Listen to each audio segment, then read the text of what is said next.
এই দাঙ্গাবাজ ষড়যন্ত্রকারীরা হুঁশিয়ার। এই শিবির দিয়ে তৃণমূলীদের আটকানো যাচ্ছে না, যাবে না। এই শিবির দিয়ে ভয় দেখিয়ে তৃণমূলীদের আটকানো যাচ্ছে না, যাবে না। আজ শনিবার বর্ধমান পূর্ব লোকসভা কেন্দ্রে ও বর্ধমান দুর্গাপুর লোকসভা কেন্দ্রে তৃণমূল কংগ্রেস মনোনীত প্রার্থীর সমর্থনে মিছিল ও কর্মী সভা অনুষ্ঠিত হলো। এই মিছিলে পা মেলান মন্তেশ্বর বিধানসভার বিধায়ক তথা রাজ্যের গ্রন্থাগার মন্ত্রী সিদ্দিকুল্লাহ চৌধুরী সহ অন্যান্য নেতৃত্ববৃন্দরা। মেমারি 2 নম্বর ব্লকের অন্তর্গত ধনুই পেট্রোল পাম্প সংলগ্ন ময়দান থেকে মিছিল করে কুচুট পঞ্চায়েত সংলগ্ন পার্শ্ববর্তী ময়দানে মিছিল সমাপ্তি হয়।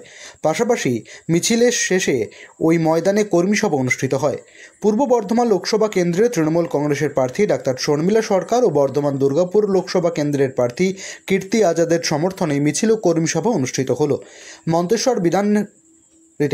মন্তেশ্বরের বিধায়ক তথা রাজ্যের গ্রন্থাগার মন্ত্রী সিদ্দিকুল্লাহ চৌধুরী কর্মী সভা থেকে মহিলাদের নেতৃত্ব দেওয়ার বেশি বেশি করে বাড়ি বাড়িয়ে প্রচারের জন্য আহ্বান জানান। এই কর্মসূচিতে উপস্থিত ছিলেন মেমারি 2 নম্বর ব্লক তৃণমূল কংগ্রেসের সভাপতি হরিসাধন ঘোষ, পঞ্চায়েত সমিতির সহ সভাপতি গফফার মল্লিক, মহিলা নেত্রী রাজলক্ষ্মী হাটি, আইএনটিটিউসির ব্লক সভাপতি গুরুপ্রসন্ন ঘোষ, কুচুট অঞ্চল সভাপতি রহিম শেখ, রেখা পাত্র সহ ব্লক নেতৃত্ব কর্মীবৃন্দরা।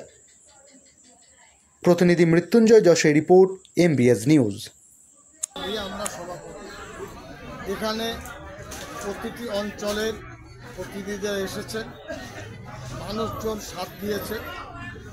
দলীয় কর্মসূচি হিসাবে অভিষেক ব্যানার্জির অফিস যে যে কর্মকাণ্ড তিনি দিয়েছেন রূপায়ণ করার জন্য, সেগুলো রূপায়িত হয়েছে কিনা এটা দেখার কাজ। একইভাবে বাড়ি বাড়ি গিয়ে বুথের কর্মীরা সন্ধ্যাবেলায় 4 ঘন্টা, এখন 3 থেকে 4 ঘন্টা সময় দিবে এক সপ্তাহ, পরে সেটা 6 ঘন্টা হবে, 5-6 ঘন্টা, আর ইলেকশনের মুখে সেটা 7 ঘন্টা। বাড়ি বাড়ি গিয়ে স্ক্রুটিনি করবেন ভোটের ব্যাপারে, কারণ তারা কতটা সজাগ, প্রার্থীর পরিচয় করিয়ে দেবে। কীর্তি আজাদ আর শর্মিলা এইদিকে প্রার্থী, যোগ্য প্রার্থী, দলীয় প্রার্থী। তাছাড়া কারোর কোনো সমস্যা থাকলে সেটা আমাদের বলবেন।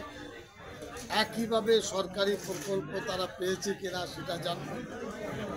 যারা ভিন রাজ্যে আছেন সময় মতো তারা যাতে আসেন সেটাও আমরা নির্দিষ্টভাবে জানার চেষ্টা করছি।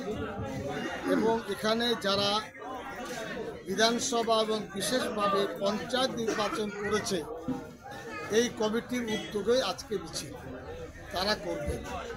কেউ কাজ করতে চাইলে সমস্যা নেই, কিন্তু আলটপকে ঘাড়ে ওঠার চেষ্টা করবে।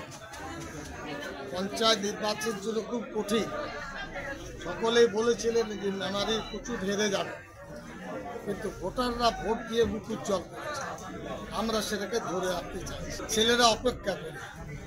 এই ভোট বাংলার জন্য একটা বড় নিদর্শন। সেখানে কোনো আঘাতপ্রাপ্ত হলে মানুষ স্বভাবত ক্ষিপ্ত হবে, তবে এত বড় বাংলা, কোথাও একটু চুলকুনি হয়েছে, হার্ট অ্যাটাক তো হয়, চুলকুনি না চুলকুনি, সারা শরীরে কোনো জায়গায় চুলকানির পরিস্থিতি তৈরি হলে লোক দিয়ে হাত বোলাবে, এটাও ঠিক থাকে।